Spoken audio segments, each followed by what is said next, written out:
Hey you guys, it's Peter, and welcome to my channel, Peterisms, where I tell stories of my life and just little things that I have learned as I have grown into the person that I am today. And I brought two books with me today. I brought the Melody Beatty Journey to the Heart book, and then I also, to switch it up a little bit, I brought the Nightlight book by Amy Dean, which is an excellent meditation book for like going to sleep at night. It's a book of nighttime meditations. I've had it ever since I got sober. I think I have like actually 2 or 3 copies of this.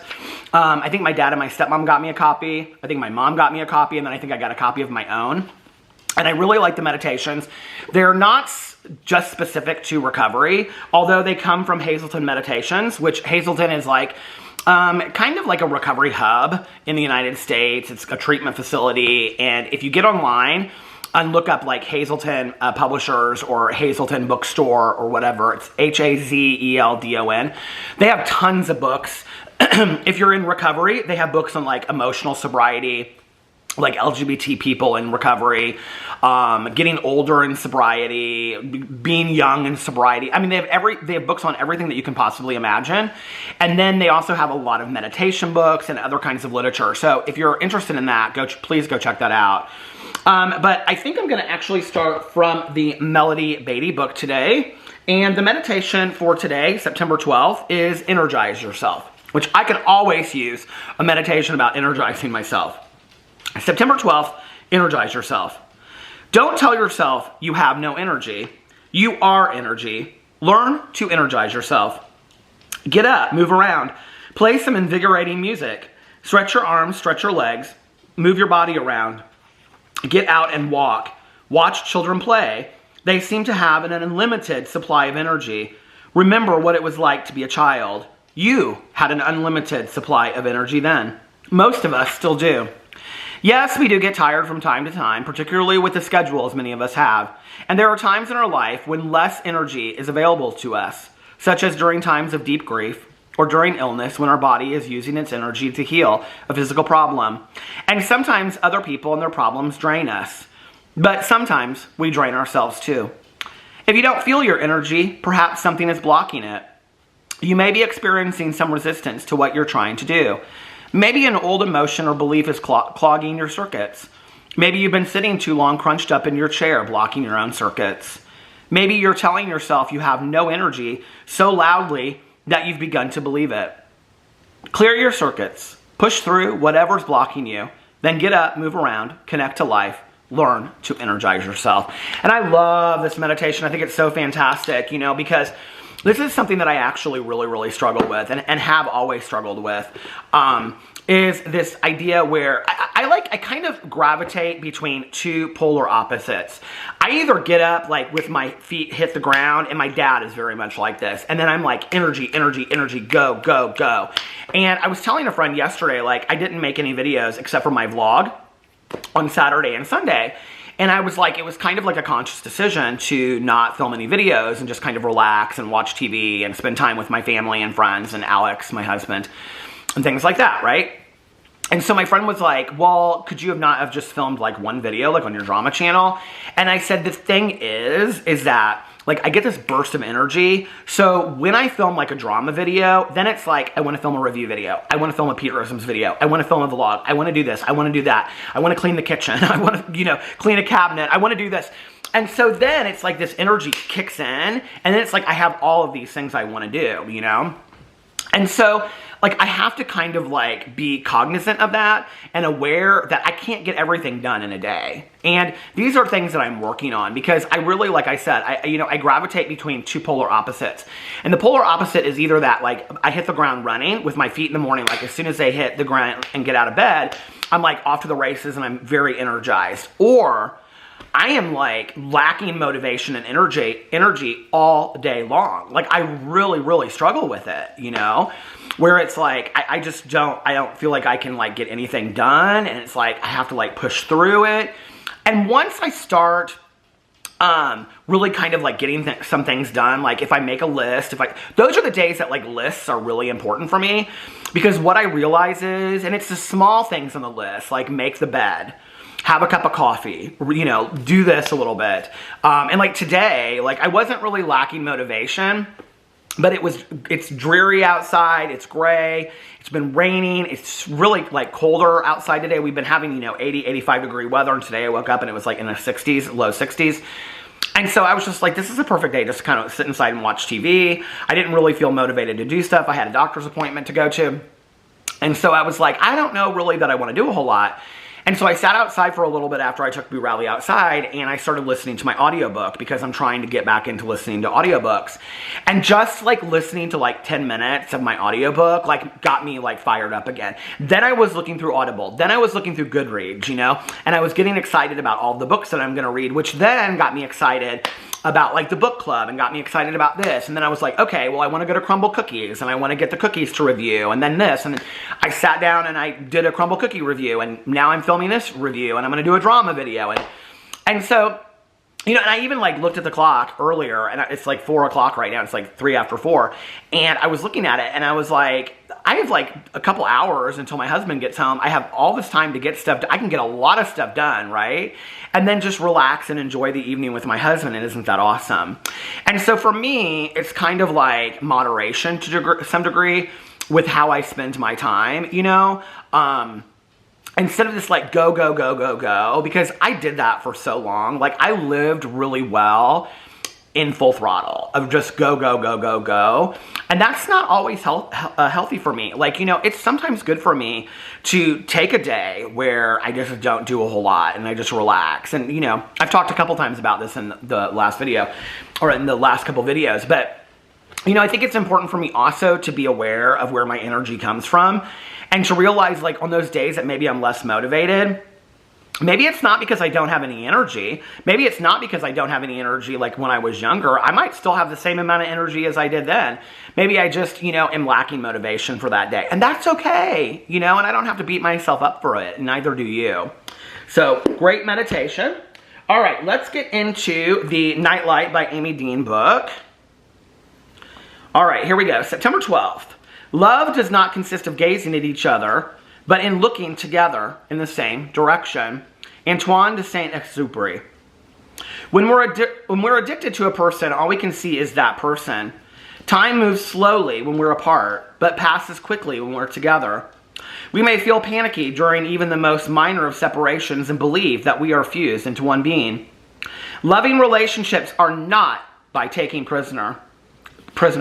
Love is neither hypnotism nor possessiveness. Love is simply a sharing between two people. Many times this sharing involves movement in the same direction toward a mutual goal. Even though we're sharing the same path, we're not sharing the same body and mind. A successful relationship is one in which we feel it would be okay, even if we weren't with the other person.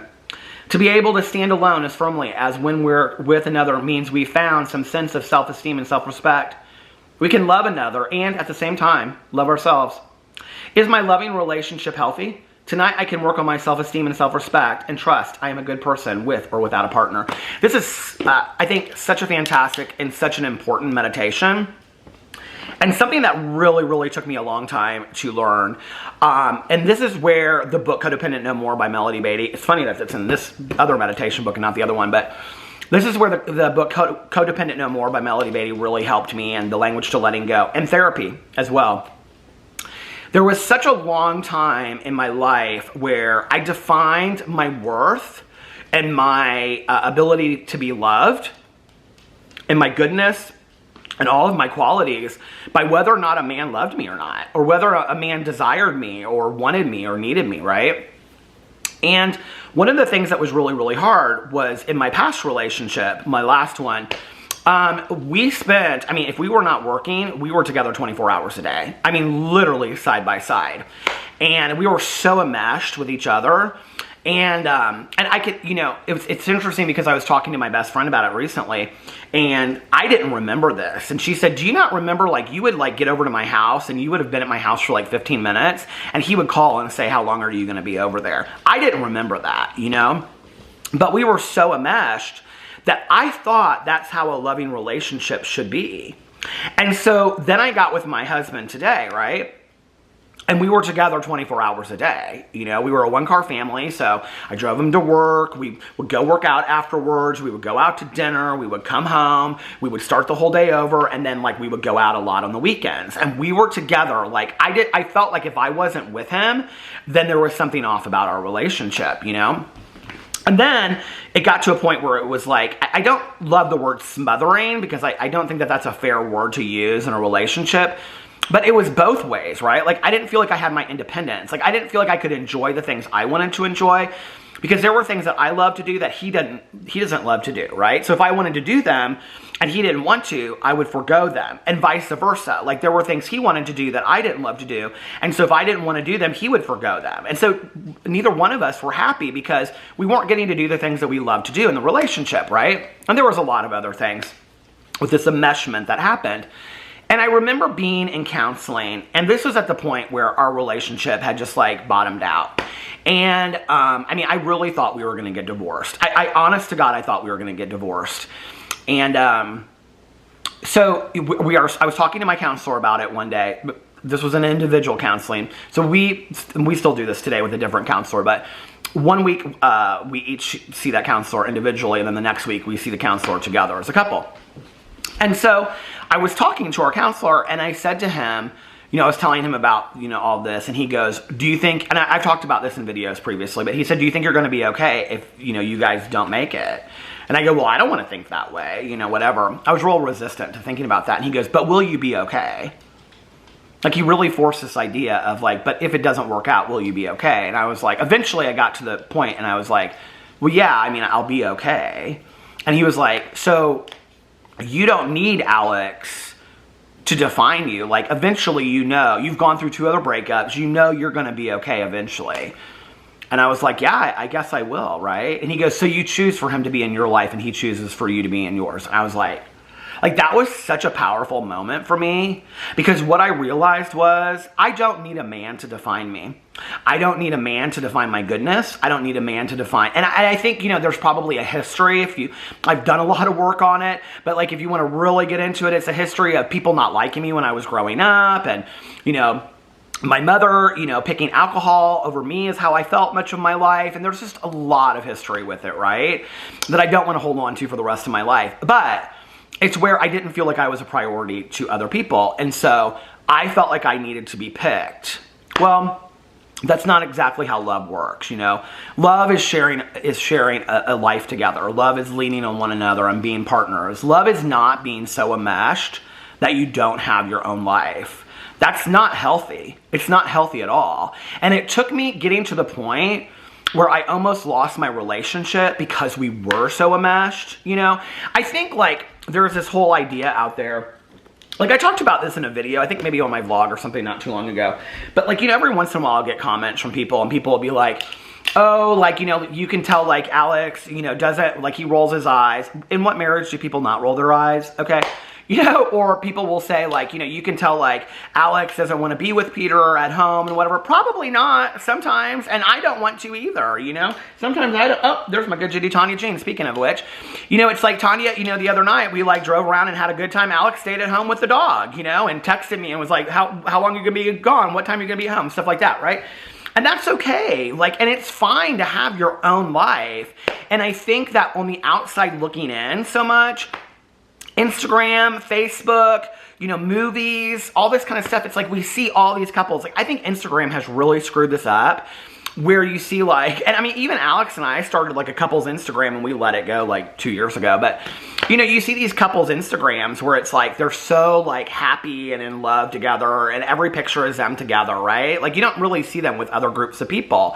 And so it's like they're always together 24 hours a day. That's not healthy. It just isn't. And any counselor or any romance therapist or any couples counselor or whatever that tells you that that is healthy is wrong. Because we should be defining our own worth and our own goodness by looking in the mirror, by developing those feelings inside for ourselves, and then being able to share that with another person, and being able to uplift another person, and while we're uplifting ourselves, but not depending on that person. That's codependency. That is saying, I don't know who I am, and I don't know my worth if that person doesn't exist in my life. And I'm thankful that I figured that out, and I hope to God I never go back to how I was before, because there were so many years of my life that I felt, that first of all, that I stayed in relationships that I shouldn't stay in because I wasn't happy, and they weren't healthy. You know, they weren't horrible. I mean, I haven't really ever had, I mean, I've had like one kind of bad relationship back when I was using, but other than that, like my past 2 relationships, they were great guys, you know, it just didn't work out. But they weren't healthy, and we weren't happy in those relationships anymore, and I stayed in them because I didn't know who I was if I wasn't in a relationship with that person, or really, to be honest with you, any person. And that's sad, and that's the wrong reason to stay with somebody, right? And what I should have done in that situation was, if I was going to put so much time and effort and energy of being so miserable in that relationship, and they were too, I should have been willing to look at that person and say, do you want to go to counseling? Like, if we're going to do this, let's at least go to counseling and try to figure this out, you know? But I didn't. So, you know, we just made each other miserable, and then it ended. And I'm so happy that Alex and I ended up going to counseling and finding somebody that we can talk to, and somebody that said that to me and was honest enough to say that to me, you know, honest enough to take me to the point that I was so scared to look at, which was divorce, and then stand on the edge of divorce and look at what my life would look like if this marriage doesn't make it. And what I realized was, as sad as that would make me, as, you know, as horrible as that would be, I would be okay. I'm gonna be okay. And so are you. So anyway, let me know what you think about those meditations in the comment section below. I love you guys, and I'll see you tomorrow. Bye.